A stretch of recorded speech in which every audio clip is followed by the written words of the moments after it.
Alléluia, Dieu soit loué. Je vous invite à vous lever, on va prier le Seigneur. Ça fait plaisir de voir d'autres visages au milieu de nous. Il y a Ayrton qui nous a rejoints ce matin. Il n'était pas là la semaine passée, je ne sais pas s'il y a d'autres. Je pense qu'on était plus ou moins ça. Prions le Seigneur ensemble, alléluia. Nous te remercions, Jésus, pour tes bienfaits, parce que ce matin, tu nous as permis de nous lever. Tu nous as donné le souffle de vie, et ce souffle, nous voulons l'utiliser pour te donner gloire et honneur, parce que toi, tu en es digne, Seigneur. Nous te demandons d'accompagner ceux qui doivent encore arriver, mais nous te demandons que tu puisses diriger cette réunion, Seigneur, et que nous puissions ce matin réaliser ce que toi, tu as préparé pour chacun de nous. Merci de nous conduire dans les chants, dans la prière et aussi dans l'écoute de ta parole. Fais que, oui, Seigneur, tu puisses agir puissamment au milieu de nous et que tu puisses le faire en toute liberté, afin que nous puissions avoir aussi des cœurs ouverts et nous laisser conduire par toi. Nous te remercions. Accepte le culte que nous t'offrons dans le nom de Jésus. Amen. Louons le Seigneur ensemble, frères et sœurs. Amen, le Seigneur soit loué. Nous voulons nous réjouir pour cette merveilleuse grâce que le Seigneur nous a fait. Alléluia. Cette grâce incomparable. Alléluia. Tu es bon, Jésus.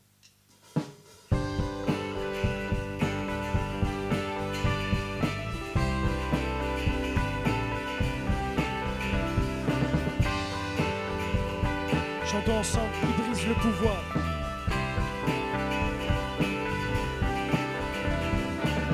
Qui brise le pouvoir du mal de la mort, qui aime d'un amour si puissant, si fort. C'est le roi de gloire, il est le roi des rois.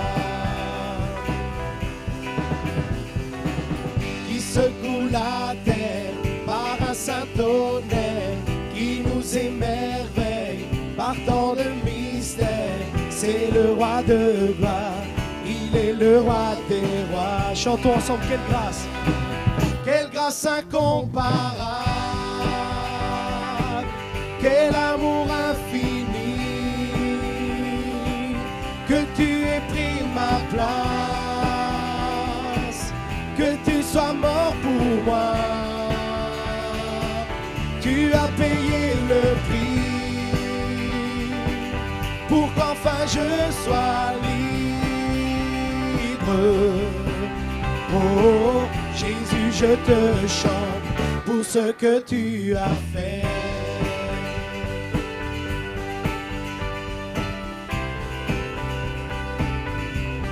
Chantons qui ramène la paix. Qui ramène la paix dans la confusion, change les orphelins en fils et en filles. C'est le roi de gloire, c'est le roi de gloire, qui règne sur les peuples dans la vérité, brille comme le soleil de tout son éclat. C'est le roi de gloire, il est le roi des rois. Quelle grâce incomparable, quel amour infini, que tu aies pris ma place, que tu sois mort pour moi. Tu as donné le prix pour qu'enfin je sois libre. Oh, oh, oh, Jésus, je te chante pour ce que tu as fait. Frères et sœurs, est-ce que notre Dieu est digne d'être loué? Est-ce que notre Dieu est digne d'être adoré? Chantons. Digne est l'agneau immolé, digne est le roi vainqueur sur la mort. Digne est l'agneau immolé, digne est le roi vainqueur sur la mort. Chantons. Digne est l'agneau immolé, digne est le roi vainqueur sur la mort. Digne est l'agneau immolé, digne, digne, digne. Oh, quelle grâce incomparable, quel amour infini, que tu aies pris ma place, que tu sois mort pour moi.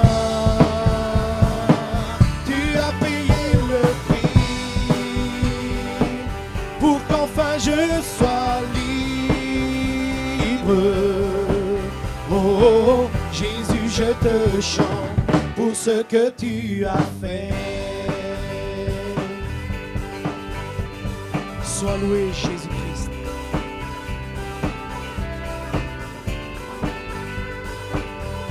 Nous t'adorons, Seigneur. Sois loué, Jésus-Christ. Alléluia. Alléluia. Pendant que la musique prépare le chant numéro 44, ce chant qui dit « Jésus, nous te couronnons roi. Seigneur, nous te couronnons, nous te proclamons roi. » En cet instant, Seigneur, nous voulons t'offrir la louange qui t'est due, Seigneur Jésus. Nous sommes ici pour t'adorer, Seigneur Jésus. Seigneur, touche nos cœurs et touche nos vies, Seigneur Jésus-Christ. Sois glorifié, Seigneur Jésus. Chantons ensemble, Jésus t'adoriamo. Gesù, t'adoriamo, proclamandoti Re. Tu sei qui, proprio in mezzo a noi, con lodi noi t'esaltiamo. Chantons et mentre noi. E mentre noi t'adoriamo, e mentre noi t'adoriamo, e mentre noi t'adoriamo, vieni e regna, Signore, su noi. Chantons Jésus t'adoriamo. Gesù, t'adoriamo, proclamandoti Re. Tu sei qui, proprio in mezzo a noi, con lodi noi t'esaltiamo. Di lodi un trono ti prepariamo, di lodi un trono ti prepariamo, di lodi un trono ti prepariamo, perché tuo Signore sei Re. Chantons Jésus, nous te couronnons. Jésus, nous te couronnons, nous te proclamons roi, présent au milieu de nous. Nous t'élevons par nos chants. Nous t'adorons, nous t'exaltons. Viens établir ton trône éternel. Par nos louanges, nous t'invitons. Viens Jésus, prends la place du roi. Nous t'adorons, Jésus, nous t'adorons, Seigneur. Nous t'adorons, nous t'exaltons. Frères et sœurs, exaltons notre Dieu. Viens établir ton trône éternel. Par nos louanges, nous t'invitons. Viens Jésus, prends la place du roi. Viens Jésus, prends la place du roi. Viens Jésus, prends la place du roi. Nous t'adorons, Jésus. Élevons nos voix ensemble. Élevons le nom qui est digne d'être adoré. Élevons le nom de celui qui est digne d'être loué. Tu es bon, Jésus. Nous t'adorons, Seigneur. Reçois la louange, l'exaltation. Jésus, remplis-nous de toi en cet instant, roi des cieux. Alléluia. Inonde nos cœurs de ta présence, Jésus-Christ. Inonde ce lieu, inonde nos vies, Seigneur. Nous ne voulons pas sentir seulement des sentiments, mais Seigneur, nous voulons sentir ta réelle présence dans nos cœurs, Seigneur, ta réelle bénédiction dans nos vies, Jésus-Christ. Nous t'implorons de venir en cet instant remplir nos cœurs de toi, Jésus. Oh Jésus, remplis-nous de toi, Seigneur Jésus. Aide-nous à ne pas regarder à gauche ni à droite, mais à regarder seulement à toi, à ton trône de grâce, Seigneur, de là où viennent toutes les bénédictions, Seigneur Jésus. De là où nous viendra notre aide. Alléluia, tu es bon, roi des cieux. Tu es bon, Jésus-Christ. Tu es bon, Seigneur. Le psaume 21 nous dit, je lève les yeux vers les montagnes. De qui me viendra le secours? Le secours me vient de l'Éternel qui a fait le ciel et la terre. Frères et sœurs, si le Seigneur a fait le ciel et la terre, celui qui nous a créés, il nous connaît, il te connaît, il sait de quoi nous sommes faits, car nous sommes faits de ses mains. Frères et sœurs, notre Dieu est digne de louange, de reconnaissance, d'exaltation, de proclamation dans son temple, dans sa maison. Nous voulons bénir l'Éternel en tout temps, Seigneur Jésus. Tu es bon, tu es grand, Seigneur Jésus. Tu es bon, Seigneur Jésus-Christ, alléluia. Tu es bon, Seigneur, tu es infiniment grand, roi des cieux, alléluia. Tu es bon, Jésus-Christ, alléluia.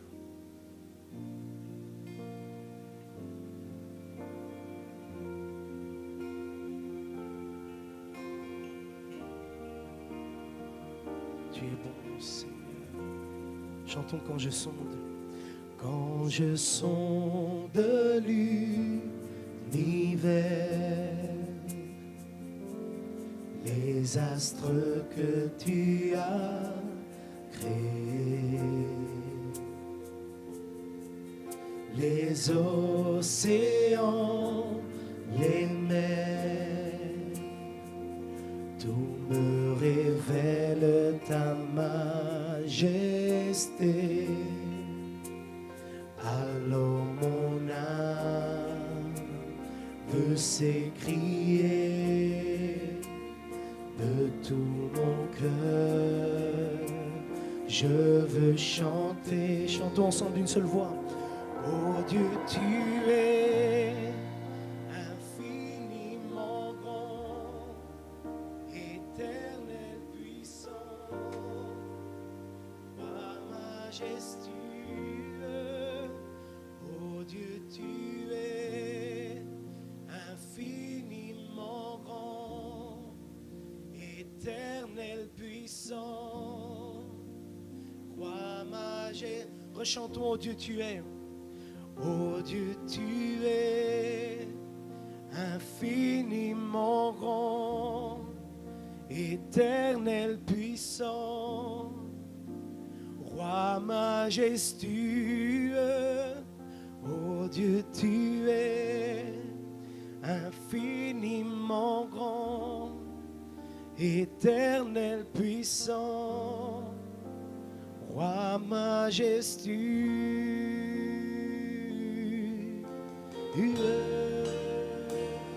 Seigneur, c'est toi qui nous as fait.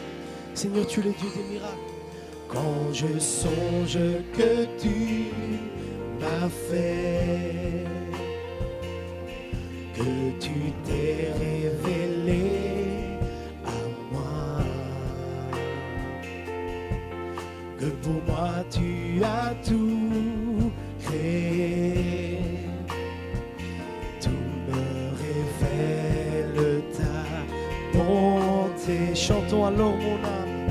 Alors mon âme veut s'écrier de tout mon cœur, je veux chanter. Chantons alors mon âme. Alors mon âme veut s'écrier de tout mon cœur, je veux chanter.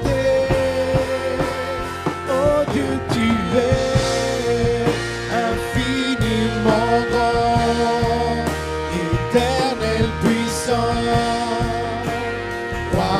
majestueux. Oh Dieu, tu es infiniment grand, éternel puissant, roi majestueux. Oh Dieu, tu es infiniment grand, éternel puissant, roi majestueux. Oh Dieu, tu es infiniment grand, éternel puissant, roi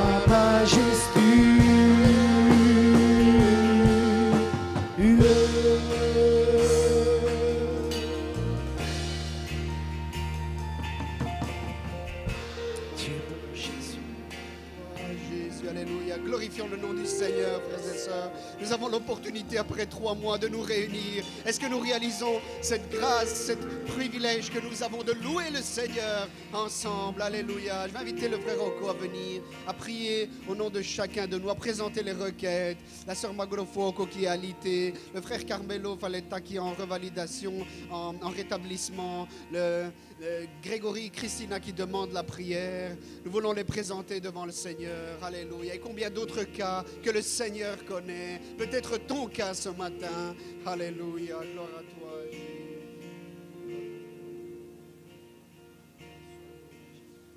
Alléluia. Gloire à toi. Gloire à toi, Jésus. Alléluia.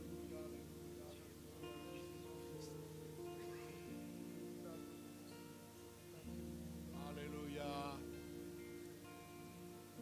Bénissons l'Éternel car il est digne. Alléluia. Sois glorifié, Seigneur.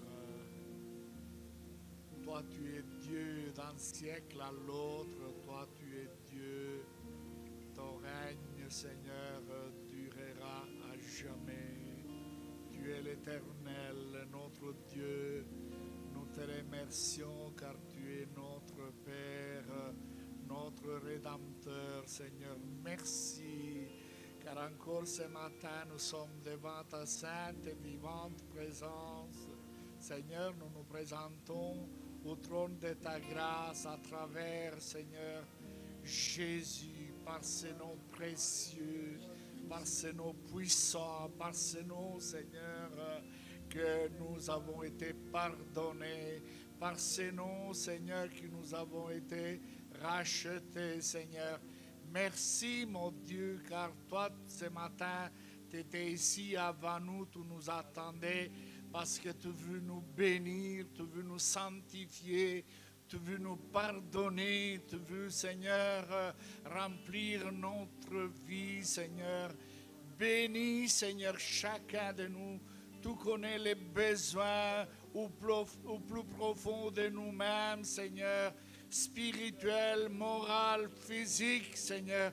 Interviens puissamment dans notre vie, Seigneur, car nous croyons en toi. Nous croyons que toi seul tu peux intervenir et bénir notre vie, Seigneur, et nous faire prospérer dans tes voies, Seigneur.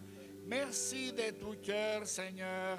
Nous présentons ces requêtes de prière, Seigneur. Oui, Seigneur, ta main, elle est toute puissance d'intervenir, de se poser sur chacun qui demande la prière, Seigneur. Toi, tu peux le faire, Seigneur. Alléluia, Seigneur. Interviens, Seigneur, pour la gloire de ton nom, Seigneur. Et manifeste ta puissance, Seigneur. Encore une pensée pour ton serviteur que ce matin va nous apporter ta sainte parole, Seigneur, qui va nous partager à travers l'onction de ton esprit. Oui, Seigneur, nous sommes ici pour écouter ta parole, Seigneur. Et cependant que nous sommes ici, Seigneur, que le vent de ton esprit souffle dans cette maison, qui remplisse la maison, Seigneur, et que les langues de feu se posent sur chacun de nous, Seigneur, pour te glorifier, Seigneur, pour t'exalter, Seigneur, pour magnifier ton nom, Seigneur, et pour renouveler aussi notre esprit, Seigneur, afin que nous soyons, Seigneur, réceptifs, Seigneur, encore ce matin, et que rien ne tombe par terre de ta parole, mais que puisse tomber dans un cœur, dans une bonne terre, un cœur honnête et bon, Seigneur, pour porter de bons fruits, pour la gloire de ton nom. Continue à nous bénir, continue à glorifier ton nom. Bénis tous les services de culte que ce matin ils sont ouverts au nom puissant de Jésus pour proclamer le message de l'Évangile qui libère et qui porte de la paix dans les cœurs qui l'acceptent. Merci. Continue ta présence, continue ta bénédiction dans le nom puissant de Jésus. Amen. Alléluia. Alléluia. Encore quelques minutes, frères et 2 minutes encore debout. Je voudrais te poser cette question. Est-ce que tu t'attends à quelque chose du Seigneur ce matin? Chantons juste ce refrain. Je m'attends à toi. Je m'attends à toi, Seigneur. Je m'attends à toi. Alléluia. Et je lève les mains vers le ciel. Nous voulons lever les mains pour dire, Seigneur, j'ai besoin de toi. Donne-moi ce dont Oui, j'ai c'est besoin. toi. Oui, Seigneur, toi seul. Que j'adore. Je chante Alléluia.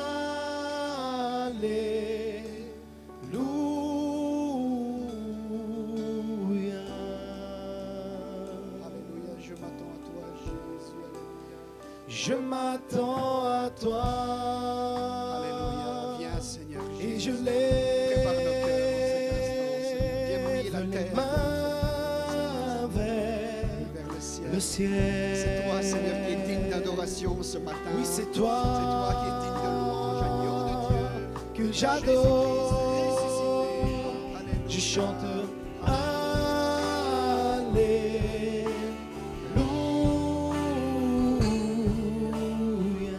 Alléluia.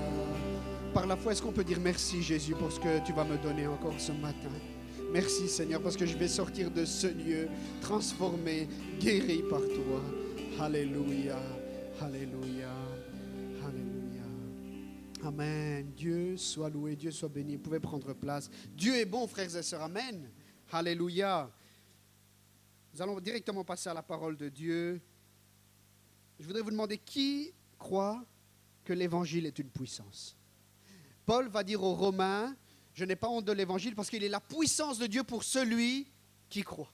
Moi, je crois ce matin que la parole de Dieu, que l'évangile, que la bonne nouvelle de Jésus-Christ est une puissance pour guérir, une puissance pour sauver, une puissance pour consoler. Amen, frères et sœurs.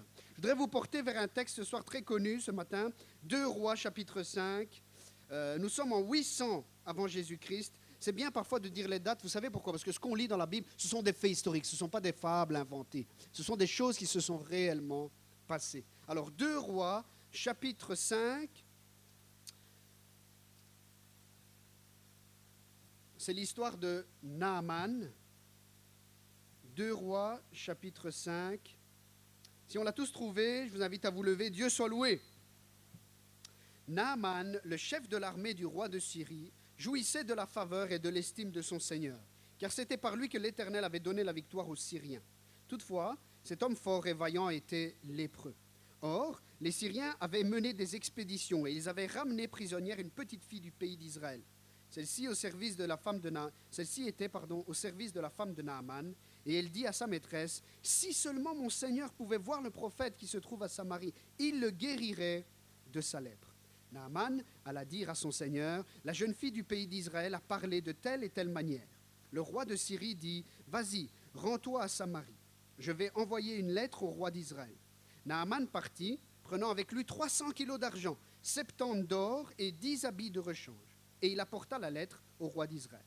Celle-ci disait, « Maintenant que cette lettre était parvenue, tu sais que je t'envoie Naaman, mon serviteur, afin que tu le guérisses de sa lèpre. » Après avoir lu la lettre, Le roi d'Israël déchira ses habits et dit « Suis-je Dieu pour faire mourir et pour faire vivre ? En effet, il s'adresse à moi afin que je guérisse un homme de sa lèpre. Sachez-le donc et comprenez-le, il cherche une occasion de dispute avec moi. » Lorsque le prophète Élisée, l'homme de Dieu, apprit que le roi d'Israël avait déchiré ses habits, il fit dire au roi « Pourquoi as-tu déchiré tes habits ? Fais-le venir vers moi, il saura qu'il y a un prophète en Israël. » Naaman vint avec ses chevaux et son char, et il s'arrêta à la porte de la maison d'Élisée.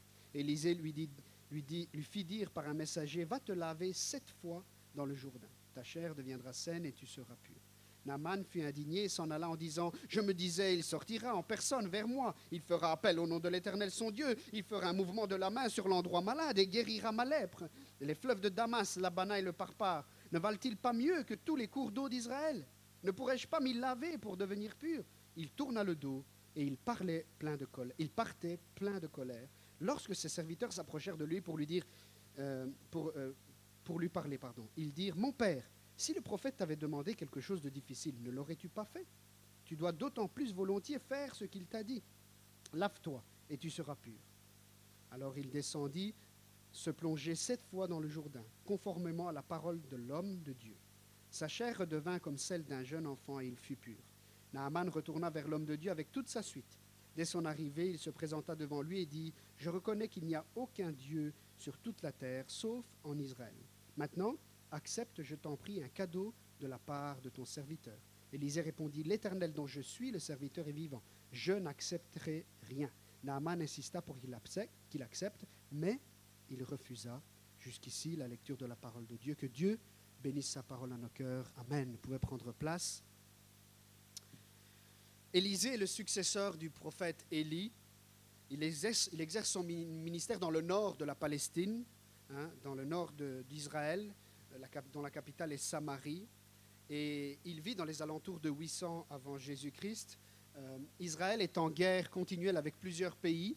À cause qu'Israël, on a déjà parlé la fois passée, à cause qu'Israël désobéit au Seigneur, Dieu lui envoie des jugements. Et les jugements, c'est qu'il dresse parfois tantôt une armée, tantôt une autre contre Israël pour les combattre. Et la Syrie, qui est au nord d'Israël, qui a une frontière limitrophe avec Israël, sont en guerre. Donc les Syriens et les Israélites sont en guerre les uns avec les autres. Il y a cette rivalité entre ces deux pays qui remonte depuis l'époque du roi David, où le roi David les avait vaincus, il les avait soumis à son autorité. Et nous sommes donc dans cette section du livre de 2 Rois où l'auteur du livre nous parle du prophète Élisée, de son ministère, de tout ce qu'il a accompli. Juste avant, dans la fin du chapitre 4, Élisée a multiplié la nourriture. Juste après, dans le chapitre 6, nous voyons un Élisée qui est à la limite de l'omniscience. Il sait à quel endroit vont combattre les ennemis. Il sait même, si vous lisez, vous allez voir que les serviteurs du roi qui combat Israël, donc du roi de Syrie, eh bien, on va dire d'Élisée, il connaît même les paroles que tu dis dans ta chambre, dans le secret. Donc Élisée nous fait penser à une autre personne. Je ne sais pas si ça vous fait penser à quelqu'un qui multiplie les pains, qui connaît les pensées des hommes, notre Seigneur Jésus-Christ. Alléluia. Élisée est un type, est une figure de notre Seigneur. Et donc, l'auteur de 2 Rois nous emmène avec lui dans la maison, dans la villa, dans la grande maison d'un général de guerre syrien nommé Naaman. C'est un héros de guerre, c'est un super-héros. Naaman, ça rime avec Superman, Batman. Non, ça n'a rien à voir. Non, mais c'est quand même un héros de Syrie. C'est un homme respecté, honoré. C'est un homme à succès. Il a remporté de grandes victoires. La Bible nous dit que c'est un homme fort et vaillant. Mais il y a un petit problème. Cet homme est lépreux. Il a beaucoup de points forts, mais il a aussi un point faible. Il a la lèpre. Et Naaman ne le sait pas à ce moment-là, lorsqu'il est touché de la lèpre, que cette maladie, grâce à cette maladie, Dieu va se manifester dans sa vie. Et ça nous dit déjà quelque chose par rapport à nos épreuves. Sache que grâce à certaines des épreuves que tu es en train de passer, Dieu va se glorifier dans ta vie. Il va se servir de cette maladie, de cette épreuve, de cette situation pour se glorifier dans ta vie. Alléluia.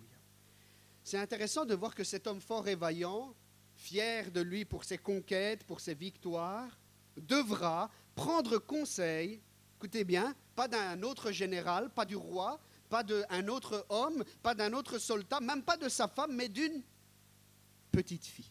Alors ça, c'est l'humour de Dieu. À l'époque, les femmes n'étaient pas très considérées. Donc imaginez des petites filles, imaginez non pas seulement une petite fille, une esclave et en plus une étrangère. Donc vraiment la totale. L'opposition de Naaman, elle est toute petite à tous les points de vue et lui, il est grand. Eh bien, ce grand homme devra s'abaisser parce qu'il devra prendre le conseil de cette petite fille. La Bible nous dit que Dieu se rit, se moque des orgueilleux, mais il fait grâce aux humbles.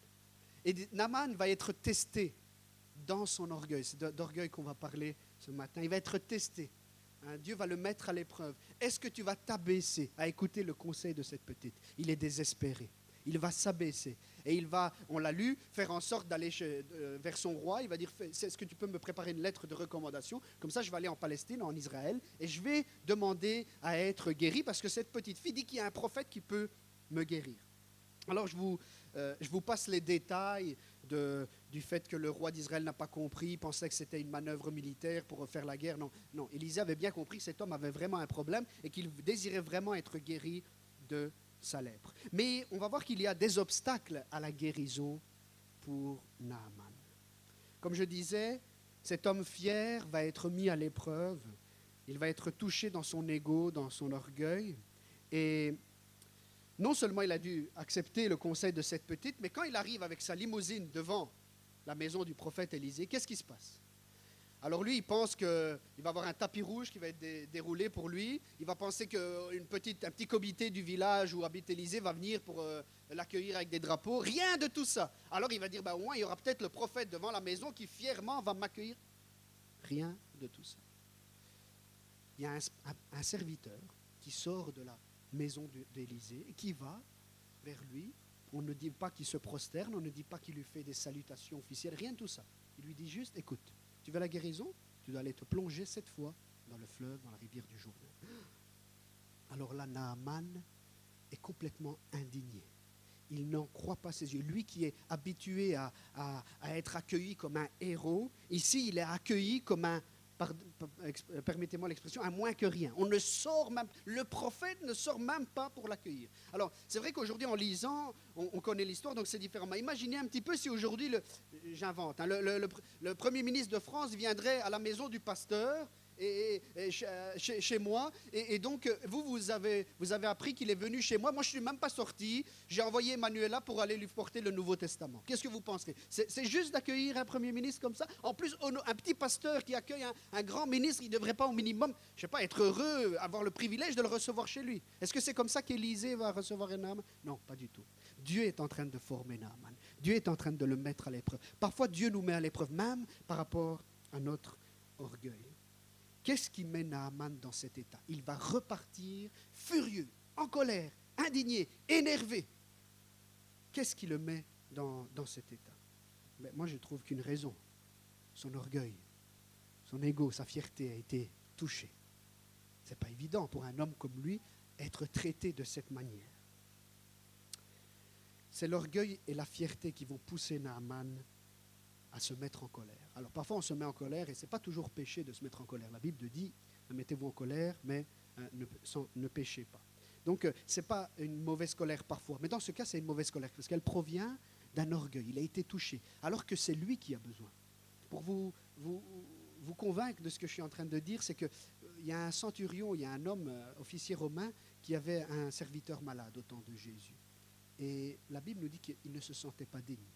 Et il avait envoyé un serviteur parce que lui, il ne se sentait pas digne d'approcher Jésus et ni même que Jésus entre chez lui. Vous voyez la différence avec Naaman? Naaman, lui, il prétendait, il avait des prétentions. Il prétendait qu'on vienne l'accueillir, que le prophète sorte, alors que ce centurion se sentait indigne devant le Seigneur. Frères et sœurs, l'orgueil, la fierté est un danger. Nous devons faire très attention. Vous savez, je disais au début, l'Éternel se rit des orgueilleux, se moque des orgueilleux. Vous savez pourquoi? Parce que ce Naaman, il pensait que c'était par ses capacités qu'il avait réussi dans la vie. Alors que si vous lisez bien au verset 1er du chapitre 5, c'est par l'Éternel qu'il avait eu les succès militaires. C'est par l'Éternel que tu es ce que tu es aujourd'hui. C'est par sa grâce, dira Paul, c'est sa grâce qui a tout accompli dans ma vie. Si je suis ce que je suis aujourd'hui, c'est par la grâce de Dieu. Naaman ne reconnaissait pas que Dieu avait permis ces succès. Il pensait qu'il était arrivé là par lui-même.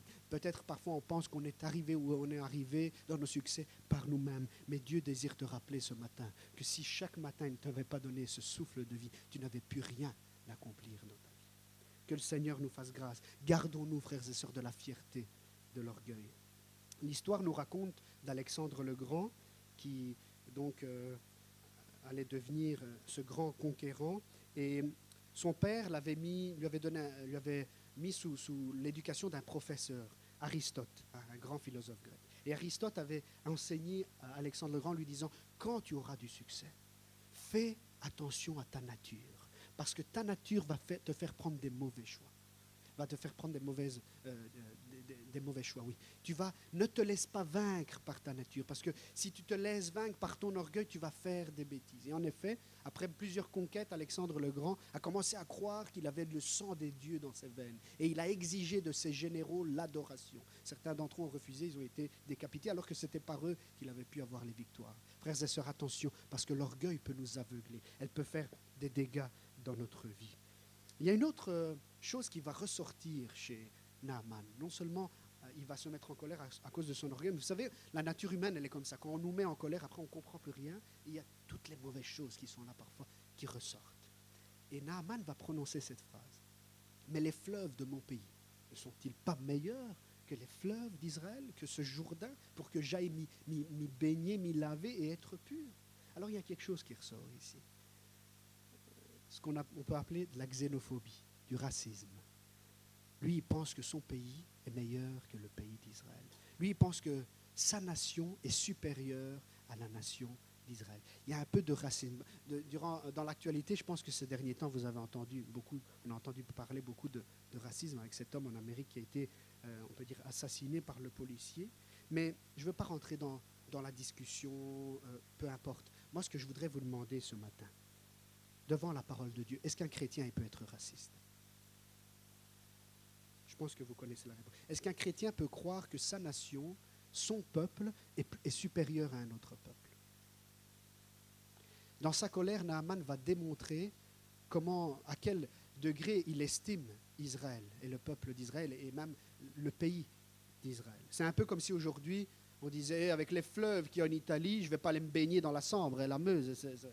C'était un peu le cas apparemment. Le Jourdain n'était pas très beau au niveau de la surface à certains endroits. Par contre, les fleuves, en tout cas le fleuve qui est cité par Naaman, je ne me rappelle plus le nom, mais enfin, il y a deux fleuves qui sont cités. Et apparemment, ce fleuve était appelé le fleuve d'or par les Grecs, parce qu'il était limpide, il était pur. Et donc, il se dit, comment c'est possible que ce fleuve, entre guillemets, tout sale, peut me guérir alors que mon fleuve, là-bas dans mon pays. Et c'est sûr que nous, on n'a peut-être jamais pensé certaines choses par rapport à ça, mais je me dis que parfois, on est peut-être un peu raciste. Alors, je veux heurter personne. En tout cas, je parle pour moi. Peut-être que nous n'allons pas dénigrer les fleuves des autres pays, parce qu'on n'est pas intéressé aux fleuves, mais peut-être qu'on se dit, ma fille ou mon fils ne devrait jamais se marier avec ces gens-là. Dans l'Église, frères et sœurs, on doit être prêt à accueillir tout le monde. Je n'entends pas d'amen. Toutes les nationalités. Quand je ne sais pas si je l'ai déjà dit dans une étude biblique, mais le pasteur Seymour, pasteur afro-américain en Amérique, donc au début du réveil de la Pentecôte, dans les années 1900, avait voulu aller à l'école biblique, mais c'était une école biblique de blancs, et il avait pu suivre les cours en dehors de la classe, juste à l'entrée. On parle d'une école biblique, on parle de croyants régénérés, sauvés, qui pourtant pensaient que les Noirs, dans ce cas, étaient inférieurs. Et je pense que Dieu veut nous sensibiliser parce que le sentiment de Naaman n'était pas juste.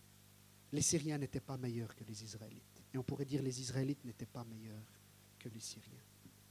Frères et sœurs, en tant qu'Église de Jésus-Christ, le racisme, le complexe de supériorité ne devrait pas exister. On doit aimer son pays, on doit être patriote, ça n'a rien à voir avec ça, pas de problème. Mais on ne doit pas avoir ces sentiments de penser que mon peuple est meilleur que l'autre. Et il y a un verset qui m'a touché en Romains. Paul va dire, écoutez ça, c'est par lui que nous avons reçu la grâce d'exercer le ministère d'apôtre pour conduire en son nom des hommes de toutes les nations. De toutes les nations. Le mot qui est utilisé en grec ici, c'est ethnos, qui a donné le mot ethnie. De toutes les nations. Paul ne va pas dire, c'est juste pour les Juifs, c'est juste pour les Romains. De toutes les nations. L'Église de Châtelet doit avoir à cœur que les gens qui habitent ici, de toutes les nations, viennent à l'Évangile. Amen. On doit prier pour ça, frères et sœurs. On prie trop pour nos petits bobos, excusez-moi, mais on prie trop pour nos problèmes. Est-ce qu'on prie pour le salut des âmes, frères et sœurs? L'Église, elle existe pour que Dieu sauve les hommes et les femmes. C'est ça notre premier mandat. Amen, frères et sœurs. On doit être sensible au salut des âmes. Combien de fois on a pleuré pour les âmes qui meurent dans le péché? Combien de fois on a pleuré pour les Turcs, pour les Roumains, pour qui que ce soit? Paul, quand il arrivait à un endroit en Asie mineure, c'est la Turquie, il a évangélisé les Turcs, il a évangélisé les Grecs, il a évangélisé les Romains, parce qu'il croyait que l'évangile était pour toutes les nations. Amen, frères et sœurs. Nous devons être prêts à accueillir au milieu de nous n'importe qui, de n'importe quelle culture. Amen. Alléluia. Nous ne voulons pas faire l'erreur de Naaman. Orgueil, racisme. Et enfin, qu'est-ce qu'il fait dans sa colère? Il tourne le dos pour s'en aller. Tourner le dos, c'est la rébellion. Tourner le dos, c'est la résistance à la parole que Dieu lui avait annoncée, lui avait donnée. Qui est Naaman? Qui sommes-nous pour remettre en question la façon d'agir de Dieu? Naaman remettait en question. Il disait, tu ne devais pas faire comme ça, Seigneur. Il devait sortir, il devait m'imposer les mains. Et parfois, nous sommes comme ça, nous sommes un peu orgueilleux. Nous avons pensé, nous avons fait notre programme, nous pensons que ça doit aller comme ça. Ces jours-ci, je disais à un frère, moi je pensais qu'après le déconfinement, j'avais déjà parlé au frère Salvatore Réal pour la cuisine, tu vas préparer un beau repas, on va faire une super agape, on va faire la fête. Ça n'a pas été comme ça. On est revenu un peu sur la pointe des pieds, chacun. Parfois, on est déçu. Ça ne va pas comme on veut. Peut-être que dans ta vie, au niveau professionnel, ça ne va pas comme tu veux. Peut-être qu'au niveau de la famille, ça ne va pas comme tu veux. Peut-être qu'au niveau des vacances, cette année, ça n'ira pas comme tu veux. Ce n'est pas facile. Mais qui sommes-nous, nous, misérables, pour remettre en question l'agir et l'action de Dieu?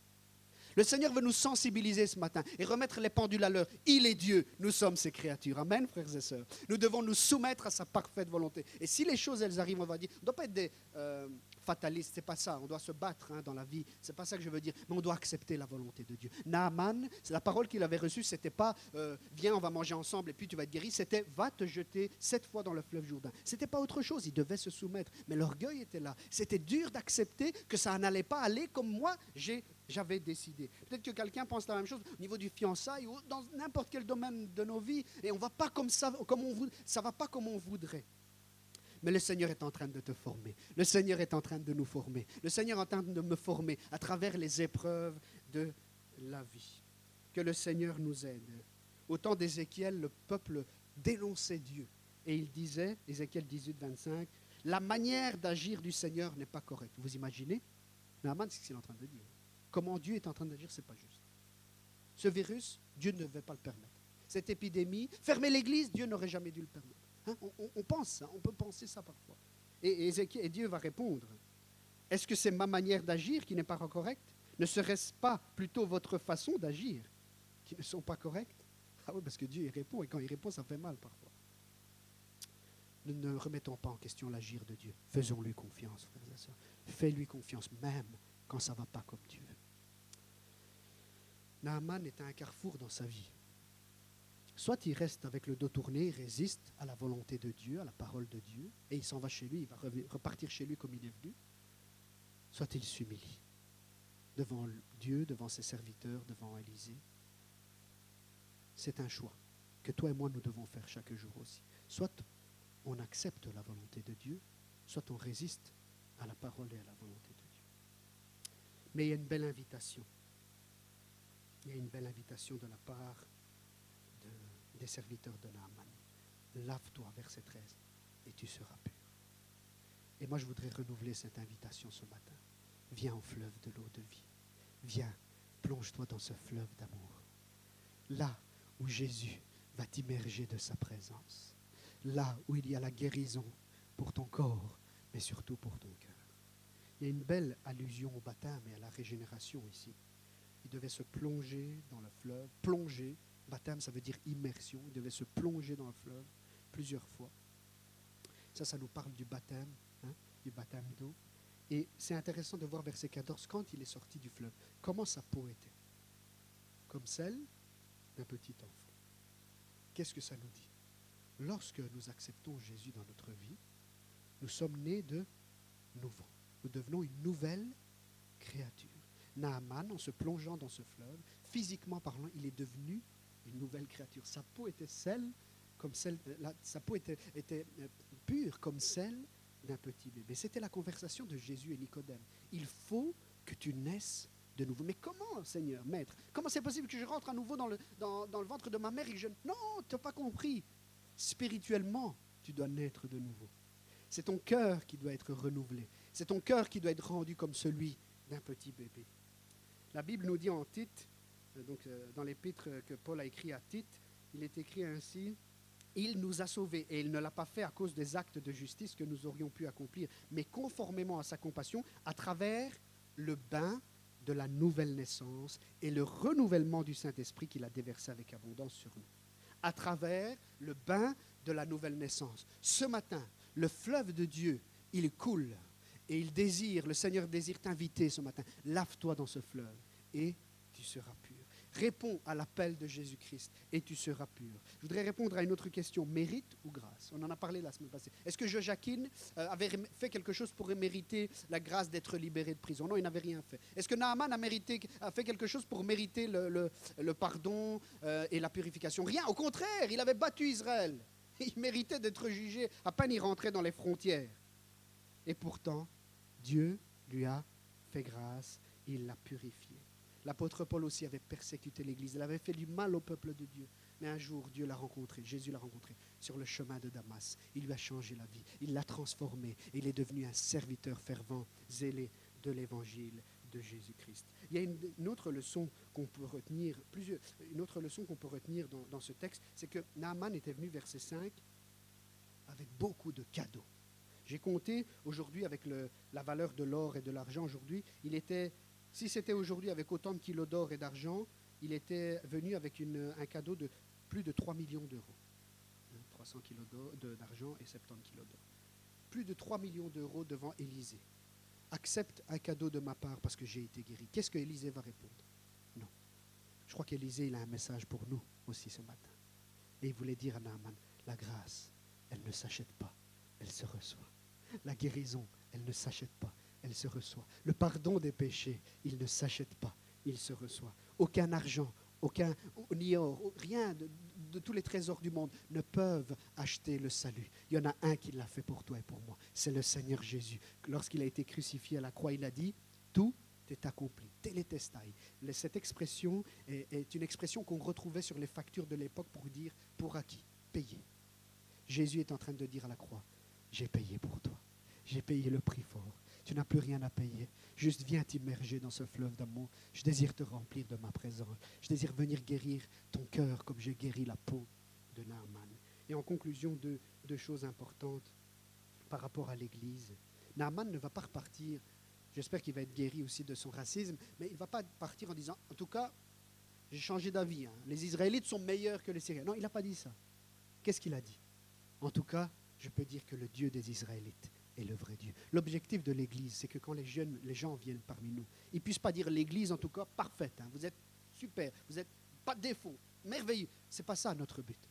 Le but, quand les gens viennent à l'Église, c'est qu'ils repartent en disant, ici se trouve le vrai Dieu. Jésus est vivant. Alléluia. Et une dernière chose pour conclure. Cet homme était parti en pensant d'être guéri physiquement. Il avait une attente. Mais Dieu l'a surpris. Parce que non seulement il a été guéri physiquement, surtout, il a été guéri dans le cœur. Il a reçu, il a accepté le Seigneur dans sa vie. À partir de ce moment-là, il va adorer uniquement le Seigneur. Je vous invite à vous lever, frères et sœurs. J'invite les musiciens à venir. Je voudrais qu'on chante ce chant. Ce matin, comme Naaman, la parole nous encourage. Mets ta fierté, ton orgueil de côté. Humilie-toi devant Dieu, devant les hommes. Mets de côté les choses qui ne sont pas bonnes et accepte l'appel. Viens, immerge-toi, plonge-toi dans ce fleuve d'amour et reçois la purification pour ton cœur. Et s'il le faut, Dieu est capable aussi de guérir ton corps. Chantons ensemble, plonge-moi dans ta rivière d'amour. Alléluia, alléluia. Béni soit ton nom, Jésus.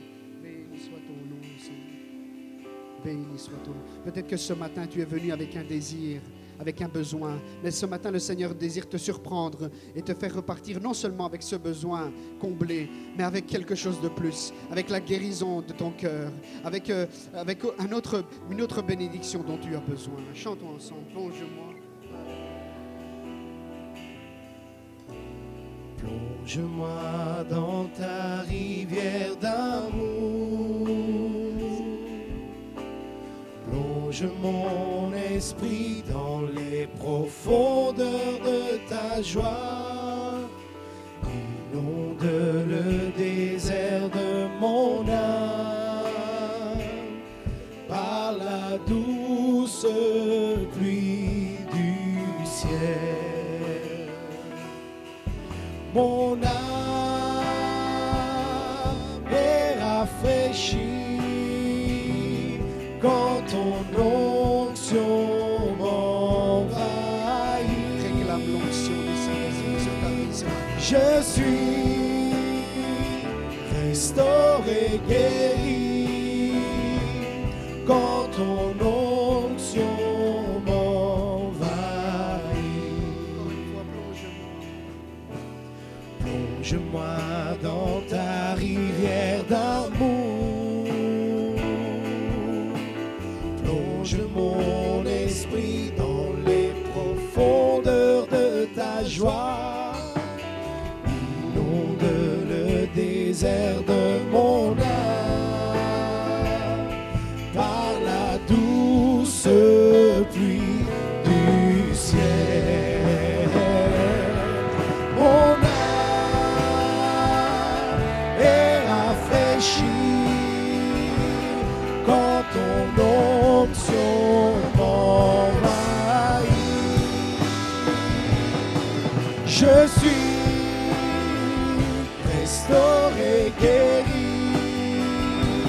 quand ton onction m'envahit. Tenons les yeux fermés un instant pendant que la musique continue. Je sens de dire ceci ce matin. Tu as des choses à dire au Seigneur. C'est le moment de les dire. Dans le profond de ton cœur, ton voisin ne doit pas entendre ce que tu dis au Seigneur. Mais il y a des choses que tu dois dire. Il y a des choses que tu as sur le cœur, des choses négatives, des choses positives, peu importe. Mais il y a quelque chose qui pèse sur ton cœur. Dis-le au Seigneur ce matin. Humilie-toi devant le Seigneur. Naaman l'a fait. Il en est reparti comblé. Une guérison totale pour lui. Et comme c'était une guérison totale pour lui, ça peut l'être pour toi aussi ce matin. Ne retourne pas chez toi comme tu es entré, mais suis l'exemple de Naaman qui s'est humilié, qui a mis de côté son orgueil, sa fierté et qui a reçu de la part de Dieu. Parce que Dieu se moque des orgueilleux, mais il fait grâce à ceux qui s'humilient, à ceux qui se plient devant lui, à ceux qui ouvrent leur cœur devant lui, à ceux qui plient le genou, qui l'adorent en esprit, en vérité. Alléluia. Réclame la bénédiction de Dieu sur ta vie. Dis Seigneur, aie pitié de moi. Je veux me plonger dans ta rivière d'amour ce matin. Je veux me plonger dans la présence de ton esprit afin d'être rempli, rafraîchi, renouvelé ce matin. Alléluia, gloire à toi Jésus. Rechantons une dernière fois, mon âme est rafraîchie, le refrain. Alléluia, alléluia, alléluia. Mon âme est rafraîchie quand ton onction m'envahit. Je suis restauré, guéri quand ton onction m'envahit. Alléluia. Est-ce qu'on peut remercier le Seigneur ensemble, frères et sœurs? Dieu est bon quand il corrige, quand il parle. C'est toujours pour notre bien. Nous voulons le remercier. Gloire à toi, Jésus. Merci, Seigneur. Amen. Dieu soit loué. Prenez place, frères et sœurs. Quelques instants avant de conclure, avant les annonces. Quelques annonces. Donc, il n'y aura plus de culte en ligne à partir de cette semaine. Le mardi sera suspendu et on aura le jeudi, mais on viendra ici. Pour le jeudi, on viendra ici. Et ce sera à 19h30. Non plus à 19h, mais à 19h30. Donc jeudi, on aura des cultes pendant les congés, le jeudi et le dimanche. Jeudi à 19h30. Dans la semaine, dans cette semaine qui arrive, nous recevrons des informations supplémentaires par rapport aux nouvelles dispositions si on doit garder les mesures de la distance de sécurité ou, quoi que ce, ou d'autres choses. On va recevoir cette semaine et je vous tiendrai au courant. Donc on ne peut pas prendre la décision si on peut arrêter les 2 cultes et en faire qu'un parce qu'on n'a pas encore des mesures claires de la part du gouvernement et du chef de culte. Donc il faut attendre cette semaine, on vous fera savoir. Je pense que j'ai tout dit.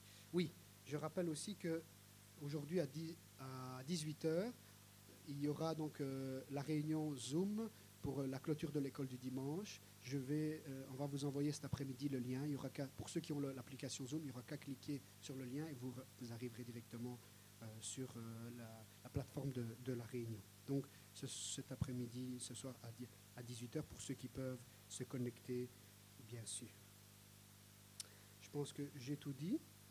Je vous invite à vous relever. Excusez-moi, c'était pas long, je pensais que c'était longtemps. On va prier, ensuite les frères vont venir et vous allez attendre leur signal pour pouvoir quitter la salle et rejoindre vos voitures pour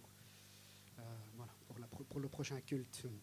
Prions ensemble. Seigneur, nous te remercions pour tes bienfaits. Merci parce que tu es bon et merci parce que tu as toujours quelque chose de bon en réserve pour chacun de nous. Nous te demandons d'accompagner les frères et sœurs qui vont rejoindre leur domicile maintenant, que tu puisses les accompagner avec ta présence, Seigneur. Et que cette semaine, tu puisses les garder spirituellement et physiquement en toi. Qu'on puisse continuer à grandir en tant qu'Église, en qualité et en quantité. Merci de rester avec nous dans le nom de ton Fils Jésus-Christ. Amen.